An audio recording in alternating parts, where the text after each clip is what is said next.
नमस्कार। आप देख रहे हैं श्री एकता टाइम्स नेट न्यूज चैनल और मैं रशीद रसिक आपका स्वागत कर। फुटपाथ पर रहने वाले अनाथ व बेसहारा बच्चों को पाल पोस कर उनके मुकाम तक पहुंचाने के लिए प्रसिद्ध सामाजिक संस्था स्नेहा सदन के पूर्व डायरेक्टर फादर प्लेसी का इंतकाल हुआ, जिस कारण स्नेहा सदन के परिवार में मातम छा गया। बता दें कि फादर प्लेसी को स्नेहा सदन के माध्यम से बच्चों का पालन पोषण करने के उपलक्ष्य में भारत सरकार द्वारा 85 में समाज सेवा के लिए राष्ट्रीय पुरस्कार देकर सम्मानित किया गया था। बता दें कि स्नेहा सदन एक राष्ट्रीय स्तर की संस्था है। मुंबई के फुटपाथ पर रहने वाले अनाथ व बेसहारा बच्चों को यह आधार उपलब्ध करवाती रही है और इस संस्था के माध्यम से स्नेहा सदन ने आज तक 50,000 के करीब उन बच्चों का पालन पोषण किया है जिनका कभी कोई आधार था ही नहीं। यानी कि उनको पालन पोषण करने की पूरी जिम्मेदारी स्नेहा सदन ने ली और वो फादर प्लेसी के नेतृत्व में ली गई थी। स्नेहा सदन के डायरेक्टर पद पर रहते हुए फादर प्लेसी ने अनाथ व बेसहारा बच्चों के जीवन को आधार मजबूत करने का अपनी ओर से हर संभव कोशिश की और जिसका फल भी मिला। आज देश प्रदेश में स्नेहा सदन के लड़के अपनी भूमिका अदा कर रहे हैं। हर बच्चा आज उस मुकाम पर पहुंच गया है कि वो अभी कुछ न कुछ समाज को देने की कोशिश अपनी ओर से कर रहा है। हजारों बच्चों के गॉडफादर के रूप में प्रसिद्ध फादर प्लेसी का इंतकाल हुआ, जिस कारण स्नेहा सदन के लड़कों, बच्चों, लड़कियों और स्नेहा सदन से संबंध रखने वाले सभी लोगों में शौक की लहर फैल गई। होली फैमिली चर्च के पीछे जो कब्रिस्तान है उसमें फादर प्लेसी को दफनाने का कार्य किया गया। यहाँ ये बताना चाहेंगे कि फादर नोएल जो वर्तमान डायरेक्टर हैं स्नेहा सदन के, उनके नेतृत्व में फादर प्लेसी को श्रद्धांजलि देने के लिए कार्यक्रम आयोजित किया गया है। इस अवसर पर स्नेहा सदन के अनेकों बच्चे उपस्थित हुए जो कभी स्नेहा सदन में रहे थे और आज बड़े हैं, अपनी ज़िंदगी जी रहे हैं। वे सभी बच्चे आए। कोरोना काल के चलते लॉकडाउन लगे होने के कारण नियम कानून का पालन करते हुए कुछ बच्चे उपस्थित हुए, क्योंकि खबर दे दी गई थी कि लोग ज़्यादा से ज़्यादा उपस्थित ना रहें क्योंकि कोरोना काल चल रहा है और सरकार के नियम का पालन करना ज़रूरी है। इसलिए फादर नोएल ने सतर्कता व सावधानी बरतते हुए सरकार के नियम कानून का मानते हुए सावधानीपूर्ण श्रद्धांजलि का कार्यक्रम आयोजित किया और स्नेहा सदन के बच्चे आए, उन्होंने प्रार्थना की।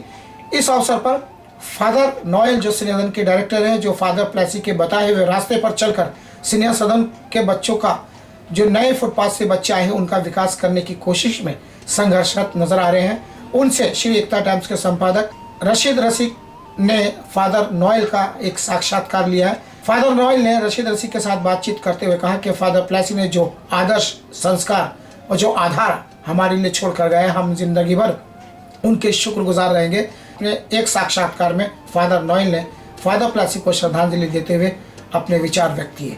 आइए जानने की कोशिश करते हैं कि फादर नोएल ने किस प्रकार से अपने दुख भरे लहजे में फादर प्लेसी को अपनी ओर से श्रद्धांजलि अर्पित की।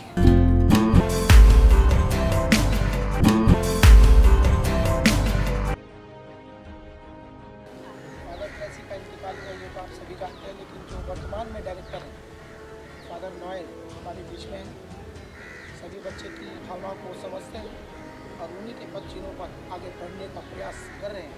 जो फादर प्लेसी ने पद छोड़ा है उसको कंप्लीट करने की कोशिश में फादर नोएल संघर्षरत है। इस सभी के साथ ये श्रद्धांजलि हमारे माध्यम से अर्पित करना चाह रहे हैं।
हमारे बीच में स्नेह सदन के वर्तमान डायरेक्टर हैं फादर नोएल। फादर प्लेसी के ही मार्गदर्शन में एक्चुअली जैसा फादर ने काम किया ठीक वैसे ही काम कर रहे हैं। आज श्रद्धांजलि का कार्यक्रम यहाँ पे रखा है फादर प्लेसी का। हम फादर से बोलना चाहेंगे उनके क्या विचार है, क्या कहना चाहेंगे। फादर प्लेसी का जो पिछले मतलब जो 40 साल से फादर प्लेसी स्नेह सदन में रहे, और हम मतलब सही तरीके से यही बोल सकते हैं कि जो स्नेह सदन आज है वो फादर प्लेसी के कारण से यहाँ तक पहुँचा है। फादर प्लेसी ने स्थापन तो नहीं किया था स्नेह सदन का, पर उसका पूरा जो बड़ा स्नेह सदन जो बड़ा है और आज तक जो बना है वो फादर प्लेसी के वजह से हुआ है। और उन्होंने मतलब एक प्रकार से उनका पूरा ज़िंदगी स्नेह सदन के बच्चों के लिए, स्नेह सदन के लिए उन्होंने अर्पित किया है। तो ये मुझे बिल्कुल मतलब मैं कहना चाहता हूँ फादर प्लेसी के बारे में। दूसरा मतलब ये कहना चाहता हूँ कि ये 40 साल में बहुत बच्चे उनके हाथों से आगे निकल के ज़िंदगी में सफल हुए हैं। बहुत सारे बच्चे, लड़के लड़कियाँ, पर जो मुझे और उनमें से बहुत से बच्चे बहुत अच्छे मतलब अच्छे नौकरी पाए हैं, अच्छे से ज़िंदगी में सेटल हुए हैं। ऐसा बहुत सारे उदाहरण हैं हमारे पास। पर विशेष करके जो मैं फादर प्लेसी को याद रखना चाहता हूँ वो उसके लिए है कि वो जो बच्चे जो बहुत स्ट्रगल किए, जो मतलब एकदम आसानी से आगे बढ़ के नहीं जा पाए, पर उनको भी फादर प्लेसी ने कभी छोड़ा नहीं। हमेशा को किसी भी बच्चों को मतलब कभी फादर प्लेसी ने हार नहीं माना किसी भी बच्चे के साथ में। कि कोई बच्चा स्ट्रगल कर रहा है, वो समझो पढ़ाई में अच्छे से नहीं कर पा रहा है, जॉब में अच्छे से सेटल नहीं हो पा रहा है, पर फादर प्लेसी ने कभी हार नहीं माना किसी भी बच्चे के साथ। हमेशा उनको एक और मौका फादर देते गए।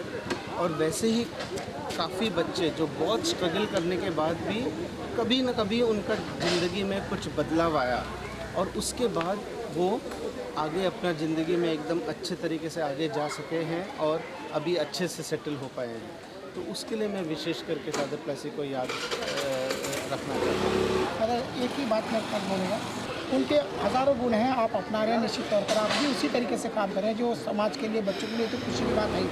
फादर का बहुत सारे गुण हैं, आप ऐसा कौन सा जो आपने बताया वो भी है, लेकिन ऐसा कौन सा ऐसा गुण है शॉर्ट में कि आप ये बताएं कि समाज के लोगों को वो अपनाना चाहिए। फादर प्लेसी के मतलब दो जैसे जो उनके वैसे जैसे अपने बहुत से कहावत भी होते थे, मतलब जो क्या बोलते थे ना, जो कुछ फ्रेजेस या कुछ शब्द वो बोलते थे जो मन में हमेशा रहते हैं।